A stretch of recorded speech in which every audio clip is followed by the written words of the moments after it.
Assalamualaikum warahmatullahi wabarakatuh.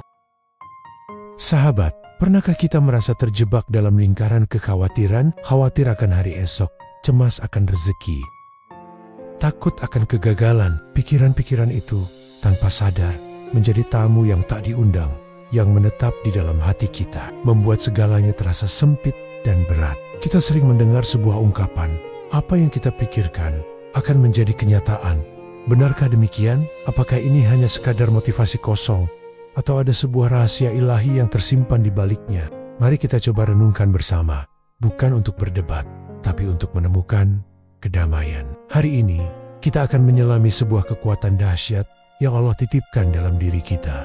Kekuatan prasangka. Di dalam sebuah diskusi, sebuah pesan langsung dari Allah yang disampaikan melalui lisan Rasulullah, tersimpan sebuah janji yang luar biasa.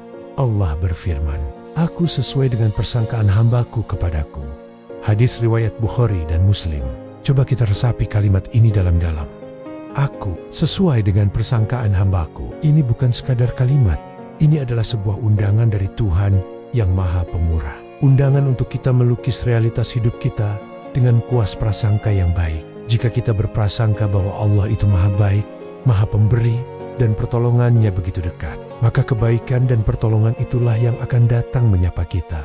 Namun sebaliknya, jika hati kita dipenuhi prasangka bahwa hidup ini sulit, rezeki itu terbatas, dan doa kita tak akan didengar, maka kita seolah-olah sedang membangun sendiri dinding yang menghalangi rahmatnya. Para ulama besar telah membahas rahasia ini dalam kitab-kitab mereka. Mereka tidak menyebutnya hukum tarik-menarik. Mereka menyebutnya husnuzon billah, berbaik sangka kepada Allah. Imam Ibnul Qayyim Al-Jauziyah dalam kitabnya Ad-Daya Wad Dawa'a menjelaskan, semakin kuat pengharapan dan prasangka baik seorang hamba kepada Robnya, maka Allah akan semakin melimpahkan kebaikan kepadanya. Karena kebaikan dan karunia itu sesungguhnya ada di tangan Allah. Beliau seolah ingin mengatakan, jangan batasi kemurahan Tuhanmu dengan pikiranmu yang terbatas. Imam Al-Ghazali dalam mahakaryanya Ihya Ulumuddin juga mengajarkan bahwa segala sesuatu bermula dari hati. Pikiran kita adalah benih yang kita tanam di ladang hati. Pikiran yang baik, yang penuh harap kepada Allah, akan menumbuhkan pohon keimanan yang kokoh, yang buahnya adalah ketenangan dan kemudahan dalam hidup. Jadi, ini bukan mistis. Ini adalah tentang koneksi, hubungan antara hati seorang hamba dengan Tuhannya yang Maha Mendengar. Lalu, bagaimana caranya agar pikiran baik kita ini menjadi kenyataan? Islam memberikan 3 kunci praktis yang menyempurnakannya. Pertama, doa. Pikiran baik tentang kelimpahan adalah bahan bakar terbaik untuk doa kita. Saat kita berpikir Allah Maha Kaya, doa kita bukan lagi permintaan orang yang putus asa, melainkan permohonan seorang anak yang percaya pada kemurahan ayahnya. Mintalah dengan yakin, seolah-olah kita sudah melihatnya terkabul. Sebagaimana firman-Nya dalam surah Ghafir, ayat 60, "Berdoalah kepadaku, niscaya akan kuperkenankan bagimu." Kedua, syukur. Syukur adalah cara tercepat untuk menyelaraskan frekuensi hati kita dengan kelimpahan. Saat kita memikirkan dan mensyukuri apa yang sudah kita miliki, napas ini, kesehatan ini, secangkir teh hangat pagi ini, kita sedang mengirim sinyal kepada Allah. Ya Allah, aku melihat dan menerima nikmat-Mu, dan janjinya pasti, seperti dalam surah Ibrahim ayat 7, jika kamu bersyukur, pasti akan aku tambah nikmat kepadamu. Syukur mengubah fokus kita dari kekurangan menjadi kecukupan. Ketiga, ikhtiar. Pikiran positif tanpa usaha adalah mimpi di siang bolong. Iman yang benar akan mendorong gerak. Keyakinan bahwa Allah akan menolong akan membuat langkah kaki kita lebih ringan untuk berusaha, membuat tangan kita lebih giat untuk berkarya.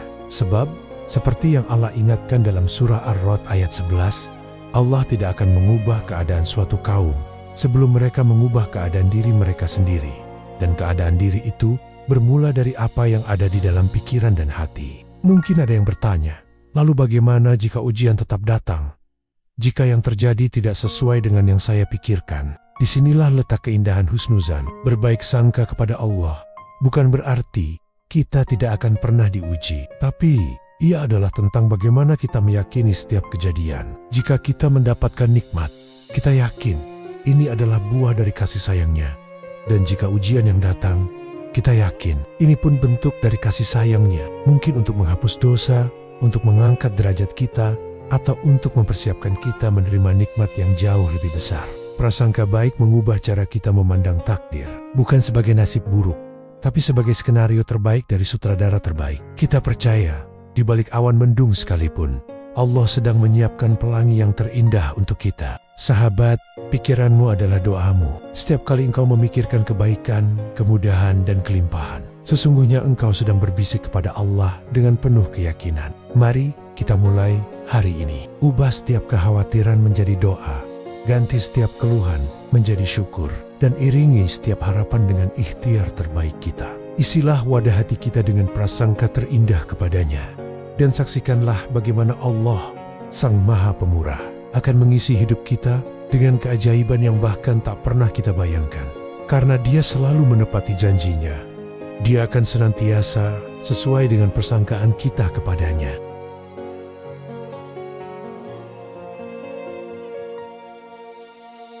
Semoga bermanfaat. Wassalamualaikum warahmatullahi wabarakatuh.